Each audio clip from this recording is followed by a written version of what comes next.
ପିଲାମାନେ ସ୍ୱାଗତ ଏ ଭିଡ଼ିଓକୁ। ଆଜିର ଭିଡ଼ିଓରେ ଆମେ ଦେଖିବା ନା ଦ୍ୱିତୀୟ ସମାପ୍ତି ସୂଚକ ମାନ ନିର୍ଦ୍ଧାରଣ 2025 ଯେଉଁ ଅଛି କ୍ୱେଶ୍ଚିନ୍ଟି ଆସିଥିବା, ସେ କ୍ୱେଶ୍ଚିନ୍ରେ କ'ଣ ଆସିଥିଲା, କେତେ ମାର୍କ ରହିଲା, ସେ ବିଷୟରେ ଆମେ ଡିସ୍କସନ୍ କରିବା। ଏହା ହେଉଛି କ୍ଲାସ୍ 8ର। ତ ଆମର କେତେ କ'ଣ ମାର୍କ ରହିଲା ସେ ବିଷୟରେ ଆମେ ଏଥିରେ ଚର୍ଚ୍ଚା କରିବା। ତ ଚାଲନ୍ତୁ ଆଉ ଥରେ ଡିସ୍କସନ୍ କରିବା କ୍ଲାସ୍ 8ର ଆମର କ୍ୱେଶ୍ଚିନ୍ ପେପର୍। ତ ପ୍ରଥମେ ଦେଖିବା ଆମର ଅନୁଚ୍ଛେଦଟି ଆସିଛି। ପ୍ରଥମେ ଅନୁଚ୍ଛେଦଟି କ'ଣ ନା, ଅନୁଚ୍ଛେଦଟି ପଢ଼ି 1ରୁ 6 ନମ୍ବର ପର୍ଯ୍ୟନ୍ତ ପ୍ରଶ୍ନର ଉତ୍ତର ଦିଅ। ଅନୁଚ୍ଛେଦଟିକୁ ପଢ଼ିବା 1ରୁ 6 ପର୍ଯ୍ୟନ୍ତ ଯେଉଁ ଅଛି ଆମର କ୍ୱେଶ୍ଚିନ୍, ସେଥିରୁ ଆନ୍ସର୍ ଏହି ଅନୁଚ୍ଛେଦରୁ ହିଁ ଆସିଥିବ। ମନ୍ତ୍ର ଶବ୍ଦଟିର ଅର୍ଥ ହେଲା ଯାହା ମନନ କରାଯାଇଛି, ଯାହା ମନରେ ଧ୍ୟାନରେ ଲବ୍ଧ, ଏବଂ ଋଷିମାନେ ଏସବୁ ମନ୍ତ୍ରର ସ୍ରଷ୍ଟା। ଏହି ମନ୍ତ୍ରଗୁଡ଼ିକ କୌଣସି ମାନବ ଗୋଷ୍ଠୀର ଅବା କୌଣସି ବିଶେଷ ନର ବା ନାରୀର ନିଜସ୍ୱ ସମ୍ପତ୍ତି ନୁହେଁ।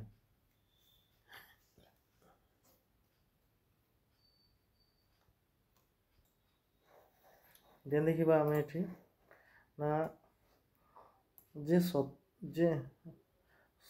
ସେ ମହାପୁରୁଷ ବା ମହାତ୍ମା ହୁଅନ୍ତି ନା ପଛେ, ଏପରିକି ବୁଦ୍ଧ ବା ଖ୍ରୀଷ୍ଟିଆନମାନଙ୍କ ଭଳି ଶ୍ରେଷ୍ଠ ମହାପୁରୁଷମାନଙ୍କର ବି ନିଜସ୍ୱ ସମ୍ପତ୍ତି ନୁହେଁ। ଏହି ମନ୍ତ୍ର ଗୁଡ଼ିକ କ୍ଷୁଦ୍ରାପି କ୍ଷୁଦ୍ରର ଯେପରି ସମ୍ପତ୍ତି, ବୁଦ୍ଧଦେବ, ଖ୍ରୀଷ୍ଟ ଆଦି ମହାପୁରୁଷମାନଙ୍କ ମଧ୍ୟରେ ସେହିପରି ସମ୍ପତ୍ତି, କାରଣ ଏଗୁଡ଼ିକ ସାର୍ବଭୌମତ୍ୱ। ଏହିଗୁଡ଼ିକର କେବେ ସୃଷ୍ଟି ହୋଇନାହିଁ, ଏଗୁଡ଼ିକର ଚିରନ୍ତନ ଶାଶ୍ୱତ। ଏଗୁଡ଼ିକ ଅଜ ବା ଆଧୁନିକ ବିଜ୍ଞାନର କୌଣସି ବିଧି ବା ନିୟମ ଦ୍ୱାରା ସୃଷ୍ଟି ହୋଇନାହିଁ। ଏହି ମନ୍ତ୍ରଗୁଡ଼ିକ ଆବୃତ ଥାଏ ଏବଂ ଆବିଷ୍କୃତ ହୁଏ, କିନ୍ତୁ ଅନନ୍ତକାଳ ପ୍ରକୃତି ଭିତରେ ହିଁ ରହିଛି। ନ୍ୟୁଟନଙ୍କ ଜନ୍ମଗ୍ରହଣ ପୂର୍ବରୁ ଜଗତରେ ମାଧ୍ୟାକର୍ଷଣ ଶକ୍ତି ଥିଲା। ନ୍ୟୁଟନଙ୍କ ପ୍ରତିଭା ଏ ଶକ୍ତିକୁ ଉଦ୍ଭାବନ ଓ ଆବିଷ୍କାର କରିଥିଲା, ସଜୀବ କରିଥିଲା ଏବଂ ଏହା ମାନବୀୟ ଜ୍ଞାନର ବିଷୟବସ୍ତୁରେ ରୂପାୟିତ କରିଥିଲା। ମାତ୍ର ଧର୍ମତତ୍ତ୍ୱ ଏବଂ ସୁମହାନ ଆଧ୍ୟାତ୍ମିକ ସତ୍ୟ ସମୂହ ସମ୍ପର୍କରେ ମଧ୍ୟ ଗୋଟିଏ କଥା ପ୍ରଯୁଜ୍ୟ, ଏଗୁଡ଼ିକ ନିତ୍ୟ କ୍ରିୟାଶୀଳ।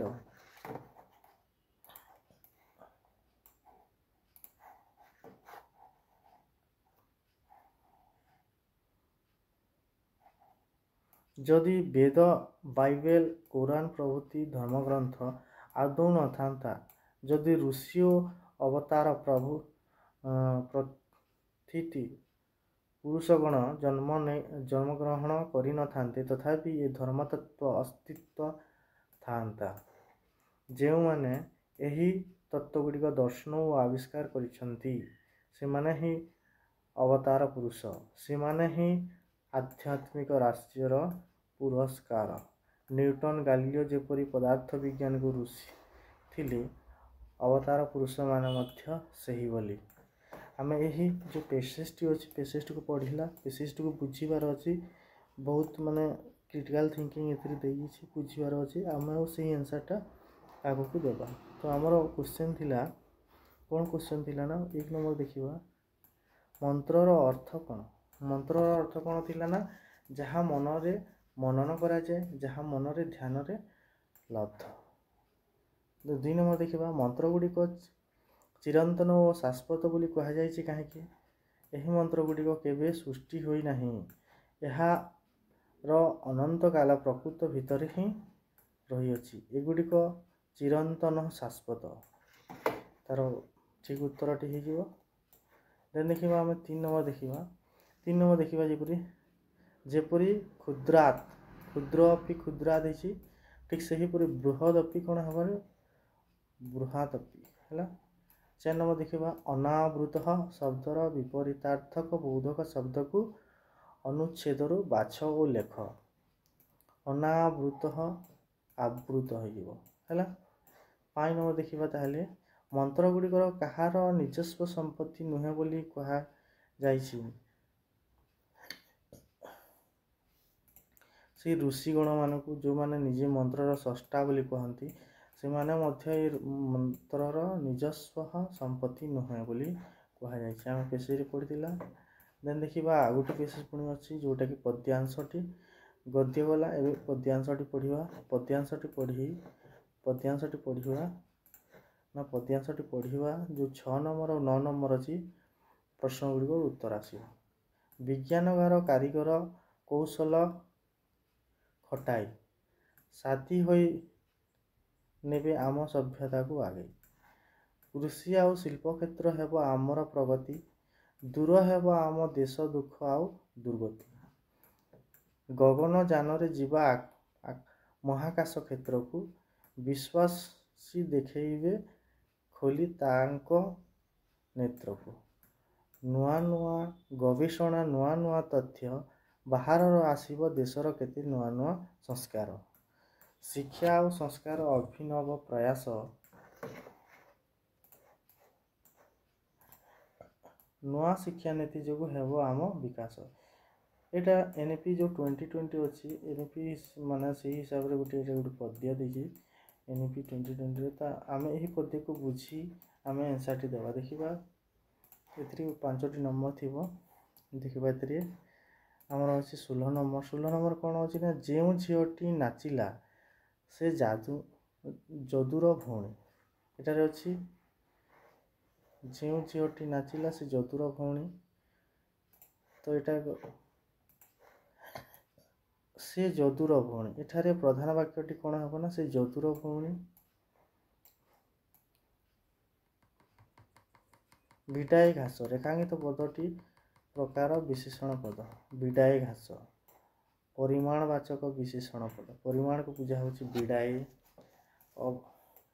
ଆବିର୍ଭାବ ଶବ୍ଦର ବିପରୀତ ଅର୍ଥବୋଧକ ଶବ୍ଦ ଲେଖିବା। ଆବିର୍ଭାବ ବାକ୍ୟରେ ବ୍ୟବହାର କରିବା। ଦଶରଥ ତୀରଧାନକୁ ବୋଲି, ତାଙ୍କର ଆବିର୍ଭାବ ହେଇଥିଲା ଇଏ ତୀରଧାନ। ଆବିର୍ଭାବର ବିପରୀତାର୍ଥକ ବୋଧ କ'ଣ, ତୀରଧାନ।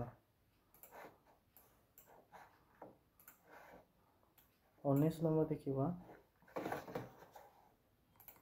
19 ନମ୍ବରକୁ ଦେଖିବା। ତାହେଲେ 19 ନମ୍ବର କ'ଣ ଅଛି ନା, ସାଂସାରିକ ଘରର ପରା, ରୂଢ଼ିର ଅର୍ଥ ଜନ୍ମରୁ ଚତୁର। ଏହାର ରୂଢ଼ିର ଅର୍ଥ କ'ଣ ହେବ, ଜନ୍ମରୁ ଚତୁର। 20 ନମ୍ବର ଦେଖିବା। ତାହେଲେ 20 ନମ୍ବର କ'ଣ ଦେଇଛି, କୌଣସି ଏକ ଆଶ୍ରିତ ବ୍ୟଞ୍ଜନ ବର୍ଣ୍ଣ ଥିବା ଶବ୍ଦଟିକୁ ଲେଖି ବାକ୍ୟରେ ପ୍ରୟୋଗ କର। ଆଶ୍ରିତ ବାଚକ, ଆଶ୍ରିତ ବ୍ୟଞ୍ଜନ। ତ ଦୁଃଖ ଗୋଟେ ହେଇଗଲା। ତ ରାମାୟଣରେ ସୀତା ପାଇଥିଲେ। ଆବିର୍ଭାବ ଯେଉଁ ଅଛି 18 ନମ୍ବର ଦେଖିବା। ଆବିର୍ଭାବ ଶବ୍ଦଟି ବିପରୀତ ଅର୍ଥବୋଧକ ଶବ୍ଦ ଲେଖି ବାକ୍ୟରେ ବ୍ୟବହାର କର। ଆବିର୍ଭାବର ତୀରଧାନ ହେବ। ଦେଖିବା ଆମେ ଏଠି 20 ନମ୍ବର ଦେଖିବା। 20 ନମ୍ବର କ'ଣ ଅଛି ନା, ଜନ୍ମରୁ ଚତୁର। କଂସାରୀ ଘରର ପରା, ଏଗୁଡ଼ିକ ରୂଢ଼ିର ଅର୍ଥ ହେଲା ଜନ୍ମରୁ ଚତୁର। ଦେଖିବା ଆମେ କ'ଣ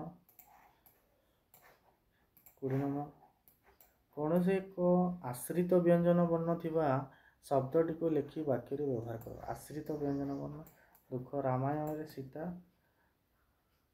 ହରାଇଲେ। 21 ନମ୍ବର ଦେଖିବା। 21 ନମ୍ବର ଦେଖିବା। ତାହେଲେ ତୁ କହିଲୁ, ତୁ ଆସିଲୁ ନାହିଁ, ଅବ୍ୟୟ ପଦର ବ୍ୟବହାର କରି ବାକ୍ୟଟିକୁ ଆଉ ଥରେ ଲେଖ। ତୁ କହିଲୁ ଅଥବା ଆସିଲୁ ନାହିଁ, ଏଠାରେ ଅବ୍ୟୟ ପଦଟି ଆସିଲୁ ଅଥବା ଲଗେଇଦେବା। 22 ନମ୍ବର ଦେଖିବା। ଶିମିଳିପାଳର ଜଙ୍ଗଲ, ଆହା କ'ଣ ହେଇଛି, ଏହା କେଉଁ ପ୍ରକାରର ବାକ୍ୟ, ବିସ୍ମୟ ସୂଚକ ବାକ୍ୟ। ଦେଖିବା। ତାହେଲେ 23 ନମ୍ବରଟି ଦେଖିବା। 23 ନମ୍ବର ଦେଖିବା। ଅସଜଡ଼ା ଶବ୍ଦ ଗୁଡ଼ିକୁ ସଜାଇ ଅର୍ଥପୂର୍ଣ୍ଣ ବାକ୍ୟଟି ଲେଖ। ଅସଜଡ଼ା।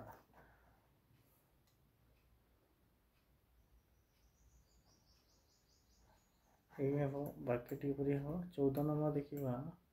24 ନମ୍ବର ଦେଖିବା। ତାହେଲେ କର ବା ମର, ଏହା ଏକ ବାକ୍ୟ ଆଉ ଏକ ବାକ୍ୟ ଲେଖ। ତ ତୁମକୁ ଭଲ ଲାଗୁଥିବ ବା ନ ଲାଗୁ, ମୁଁ ସତ କଥା କହିବି।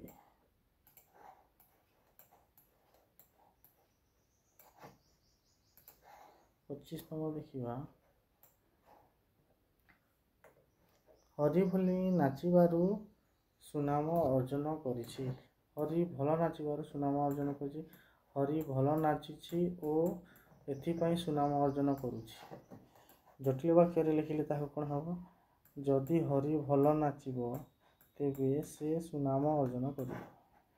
26 ନମ୍ବର ଦେଖିବା। ଯେଉଁମାନେ ସେଦିନ ବଣଭୋଜିରେ ନଥିଲେ ସେମାନେ ଦୁଃଖିତ ହେଲେ। ରେଖାଙ୍କିତ ପଦଟିକୁ ପୁରୁଷ ଓ ବଚନ ନିର୍ଣ୍ଣୟ କର। ତୃତୀୟ ପୁରୁଷ ବହୁବଚନ। 27 ନମ୍ବର ଦେଖିବା। 27 ନମ୍ବରରେ କ'ଣ ଅଛି? 27 ନମ୍ବର ନିମ୍ନଲିଖିତ ପ୍ରସଙ୍ଗ ମଧ୍ୟରୁ 80ଟି ଶବ୍ଦ ମଧ୍ୟରେ କୌଣସି ଗୋଟିଏ ବିଷୟରେ ଲେଖ। ପରିବେଶ ସୁରକ୍ଷା ତୁମ ବିଦ୍ୟାଳୟ। ଯେଉଁ ଟପିକ୍ ଲେଖିଲେ ମଧ୍ୟ ବହୁତ ସହଜ ଅଛି। ତ ଇତିମଧ୍ୟରେ ଯେଉଁ ଟପିକ୍ ଲେଖିଥିବ ସେହି ହିସାବରେ ନିଜେ ମାର୍କ କାଉଣ୍ଟ କରିଦିଅ। ଏବେ ଦେଖିବା ଯେଉଁ 6 ନମ୍ବରଟା ଛାଡ଼ି ହେଇଥିଲା। 6 ନମ୍ବର କ'ଣ ଥିଲା ନା, ଦୂର ହେବ ଆମ କଥା, ଆମ ଦେଶ ଦୁଃଖ ଆଉ ଦୁର୍ଗତି। ଉପର ପଦଟିକୁ ନିଜ ଭାଷାରେ ବୁଝାଇ ଲେଖ। ଲେଖା ହୋଇଛି ପ୍ରଗତି ଶବ୍ଦର ଅର୍ଥ କ୍ରମାଗତ ଭାବରେ ଉନ୍ନତି। ନେକ୍ସଟ ଦେଖିବା ଆମେ ବିଶ୍ୱବାସୀ ଚକିତ କରିବାକୁ ହେଲେ ଆମକୁ ସବୁ କାର୍ଯ୍ୟ କରିବାକୁ ପଡ଼ିବ। ବିଶ୍ୱବାସୀଙ୍କୁ ଚକିତ କରିବାକୁ ହେଲେ ଆମକୁ ବିଜ୍ଞାନର କାରିଗରୀ କୌଣସି ଦ୍ୱାରା ବିଭିନ୍ନ କ୍ଷେତ୍ରରେ ପ୍ରଗତିର ଉନ୍ନତି କରି ପ୍ରଗତି ଆଣିବା। କୃଷି କ୍ଷେତ୍ରରେ ଶିଳ୍ପର ବ୍ୟବହାର, ଏସବୁ ବ୍ୟବହାର ଦ୍ୱାରା ବିଜ୍ଞାନର ଉନ୍ନତି ହୋଇପାରିବ। 9 ନମ୍ବର ଦେଖିବ କୃଷି କ୍ଷେତ୍ରରେ ଆଉ କେଉଁ କେଉଁ ପରିବର୍ତ୍ତନ ହେଲେ ଆମ ଦେଶ ଉନ୍ନତି ହେବ ବୋଲି ତୁମେ ଭାବୁଛ। এটা ନିଜ ମନ ମୁତାବକ ଲେଖିବ। ନେକ୍ସଟ ଦେଖିବା 10 ନମ୍ବର ନିମ୍ନ ସମାଜରେ ହିତ ଶବ୍ଦ ବଂଶ, ନୀଳ, କୂଅ। ଦେନ୍ ଦେଖିବା ଆମର 11 ନମ୍ବର ଦେଖିବା ନିଜ ଭାଷାରେ ବୁଝେଇଲେ ଦେବତା ହେଲେ ସୁଦ୍ଧା ନ ଛାଡ଼ ବାଧାବିଘ୍ନ, ଯେତେ ସାବଧାନେ ଗଲେ ଖସଇ ଗୋଡ଼। ଏଟାକୁ ନିଜ ଭାଷାରେ ବୁଝାଇ ଲେଖିବ। ପୁଣି ଆସିଲା ଆଉ ଗୋଟେ ନମ୍ବର 12 ନମ୍ବର ଯୋଉଟାକି ସରଳାର୍ଥ ଅଛି। ନିଜକୁ ବୁଦ୍ଧିମାନ ବୋଲି ମନେ କରୁଥିବା ଛାତ୍ର ପରୀକ୍ଷାରେ ଖରାପ ହେଲେ ପ୍ରଥମେ ତାର ନିଜ ଯୋଗ୍ୟତା ଉପରେ ସନ୍ଦେହ ହୁଏ, ମାତ୍ର ପରୀକ୍ଷା ଦ୍ୱାରା ଛାତ୍ରର ଯୋଗ୍ୟତା କ'ଣ ଜଣାପଡ଼େ। ଏସବୁ ଆନ୍ସର ଅଛି। ଲମ୍ବସି ନିଜ ହିସାବରେ ଲେଖିବ, 3 ମାର୍କ ପାଇବ। ଦେନ୍ ଦେଖିବା 13 ନମ୍ବର